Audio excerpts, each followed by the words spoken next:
In tennis, there are about 115 high-level tournaments, but 4 of them are way more important than the rest. They're called Grand Slams, and between these 4 Grand Slams, one matters even more than the other 3. It's called Wimbledon. Wimbledon is the closest any sports can get to a religious experience. It is the temple of tennis, its most glorious stage. A bit like the people who attend it, it is old, posh, and very, very white. Seriously, finding non-white people at Wimbledon is like playing Where's Waldo. Wimbledon is synonymous with tradition, elegance, and smugness. So today let's answer the question: what makes Wimbledon the ultimate tennis tournament?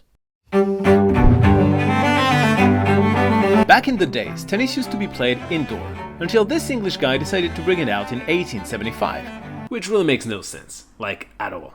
Hey, let's play outside. But it rains half the time. Nah, it'll be alright.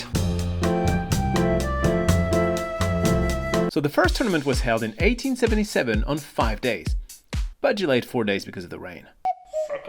The winner, Spencer Gore, won the final in 48 minutes and got awarded a prize money of 37 guineas, the equivalent of a good time for a couple of hours. Wimbledon's last winners won 2.5 million euros, the equivalent of a good time for a couple of generations. In 1913, a suffragette tried to bomb the grounds as a form of protest for women's right to vote. She was sentenced to death by decapitation. Just kidding, she went 2 months in jail. That's it for the history part. Brits, and particularly English, have a unique way of being brilliantly self-sarcastic while making you feel how superior they actually are. Well, take the self-sarcasm out of it and you get the Wimbledon spirit. Even someone who won the trophy 8 times can't pass the gates just to say hi. And I don't know where to get in, so I'm just asking you again, where can I get in? She's like, well, I'll decide, but you have to be a member. So I look at her one last time, and I'm in a panic now, and I'm so sorry, and I still can't believe I say that, because I still feel bad about it, and I'd look at her and it's like, I have won this tournament 8 times. Please, believe me, I am a member, and where do I get in? The most famous one: players have to wear white. This tradition is probably the most mythical in all tennis tournaments, and Wimbledon is inflexible on it. However, in 2023, Wimbledon scientists made a revolutionary discovery. They found out about a regular dysfunction affecting women's lower abdomen, something highly unusual occurring monthly, called period. They immediately took some drastic measures, and this is how 146 years after the tournament was born, it finally allowed women to wear dark underwears. Another Wimbledon tradition is the famous curfew. Players can't play after 11 PM to respect the neighbors. Not the players finishing late, who cares about that? This rule could be applied in all slams so that players don't finish at 4 AM. But no one lives nearby in Australia, Parisians don't give a shit. And New Yorkers barely hear it when someone gets shut down their building, let alone some people cheering for a tennis game. The irony is that Wimbledon is actually the most quiet tournament of all. They're still talking. Okay. Okay, stop, both of you, stop. Up till 1975, every Grand Slam but Roland Garros was held on grass. Now Wimbledon is the only one. So what makes grass different?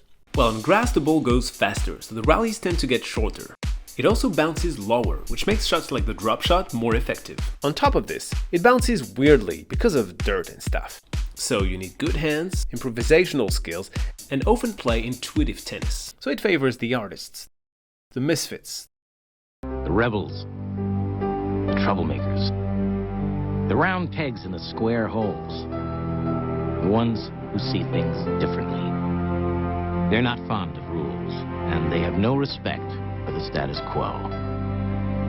You can quote them, disagree with them, glorify or vilify them. Or people with a huge serve.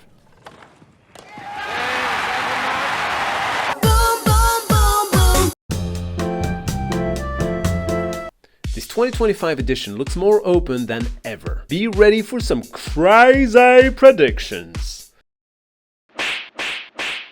I know, right?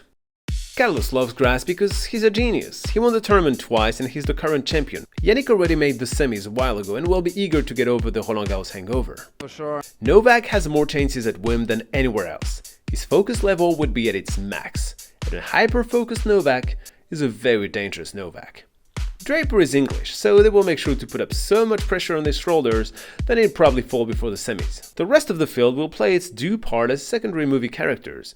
They'll entertain the main characters for a while and disappear one by one. Except for Alex Bublik, 2025's most exciting player, who will have a crazy run to the finals before losing to one of these three. That's it! Hopefully you're less of a dummy about Wimbledon than 5 minutes ago. What are your predictions for the 2025 edition?